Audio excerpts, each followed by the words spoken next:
ખાસ રજૂઆતમાં આપનું સ્વાગત। અરબી સમુદ્રમાં લો પ્રેશરને લીધે ગુજરાતમાં ધોધમાર વરસાદની આગાહી છે।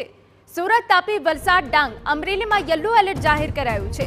આગાહીને પગલે સીએમએ જિલ્લા વહીવટીતંત્રને સતર્ક રહેવાની સૂચના આપી છે।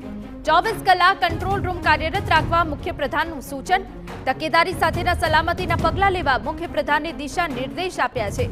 સ્ટેટ ઇમરજન્સી ઓપરેશન સેન્ટરના કંટ્રોલ રૂમમાં તમામ તકેદારી રાખવા માટે સૂચન આપી દેવામાં આવ્યા છે। અમારા પોલિટિકલ એડિટર કિંજલ મિશ્રા વધુ વિગતે વાત કરવા જોડાયા છે। કિંજલ, આગામી કેટલાક દિવસ ગુજરાત માટે હવામાનને લઈને ભારે છે, ત્યારે સીએમ દ્વારા શું નિર્દેશ આપવામાં આવ્યા છે?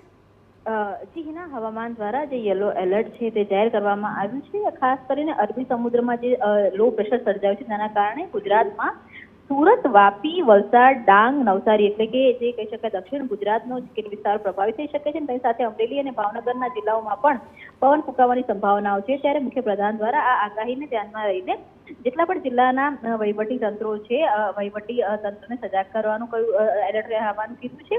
24/7 જે કંટ્રોલ રૂમ છે તેને તાત્કાલિક ધોરણે કાર્યરત રાખવાની જે સૂચના છે તે આપવામાં આવી છે। તકેદારીના ભાગરૂપે જે પણ પ્રકારના જે કહી શકાય સલામતીના પગલાઓ લેવાના છે તેની માટે દિશા નિર્દેશ છે તે પણ આપ્યો છે। તેની સાથે જ ગાંધીનગર ખાતે એસસીઓસીમાં પણ જે કંટ્રોલ રૂમ છે તેને પણ 24/7 કાર્યરત રહેવા માટેનો આદેશ આપવામાં આવ્યો છે। બિલકુલ આભાર કિંજલ। 24 કલાક કંટ્રોલ રૂમ કાર્યરત રાખવા માટેની સૂચના અપાઈ છે। તકેદારી સાથેના સલામતીના પગલાં લેવા મુખ્યપ્રધાને દિશા નિર્દેશ આપ્યા છે।